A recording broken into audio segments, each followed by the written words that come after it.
there are so few pro-Israel voices that are giving any kind of validation to the Palestinian plight. So I want to be one of those voices that can say, we must partner and support Israel.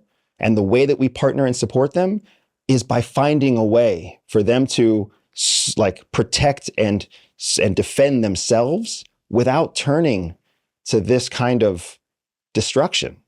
Because as long as they turn down this path of destruction, they're isolating themselves from everyone else in the world.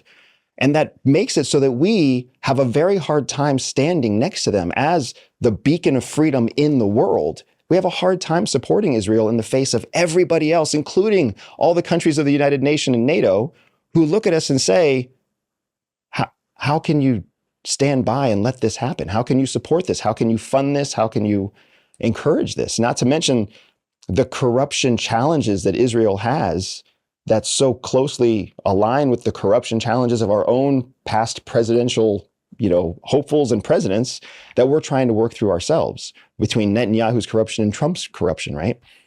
It's a mess. And it's a sad mess, but the bottom line practical element here is that Israel encourages and expands national security objectives for the United States. That doesn't mean we should call Hamas terrorists just because we don't want to call them revolutionary terrorists, which is really more akin to what Malcolm X was, revolutionary terrorism, right? We don't want to go down that road because it's too nuanced for the American people. Instead, we're going to put big billboards up in major cities that say, Hamas is not just Israel's problem, right? Hamas is your problem too. So I say all that because my conclusion is the same as your conclusion. The world, the globe, needs to broker a two-state solution. And in order to incentivize that two-state solution, we need to rally and give the Palestinians that economic boost that the Israelis got post-World War II. Let's find a way to massively expedite their infrastructure, their technology, their ability to self-govern. Let's give them everything they need. If that means that they want to have close ties with the Arab world, that's exactly what the Arab world has wanted forever. That's why Saudi Arabia and Qatar and the UAE rushed to the aid of the Palestinians. So let's make that happen. And when we negotiate land, let's find a way to make sure that they're neighboring a Arab ally like Jordan or Egypt. Let's find a way to make that happen. Let's make it a world problem instead of saying it's their problem. Because every pair of brothers who has ever had an argument over business, they've needed an arbitrator to help them. They've needed the help of others to come to a meaningful way of resolving their conflict. I'm not trying to oversimplify it, but I am saying a strong Israel is in America's best interest. A strong, peaceful Middle East is in America's best interest. A strong Muslim world that counterbalances Iran is in America's best interest.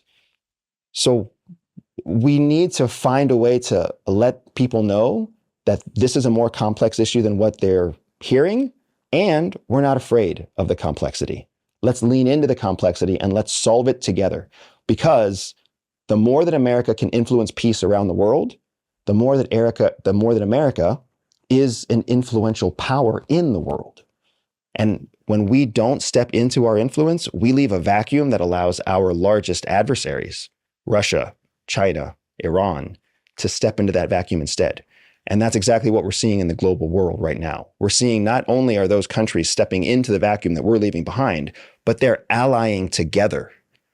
So much so that even Hollywood movies like Leave the World Behind is literally showing what would happen if North Korea and Iran worked together to cut off the United States. That's why there were elements of both languages in the movie itself, right? Spoiler alert. But my point is, if even modern media, if even Hollywood is showing this division from east to west, that goes to show how much it's real, because art reflects reality.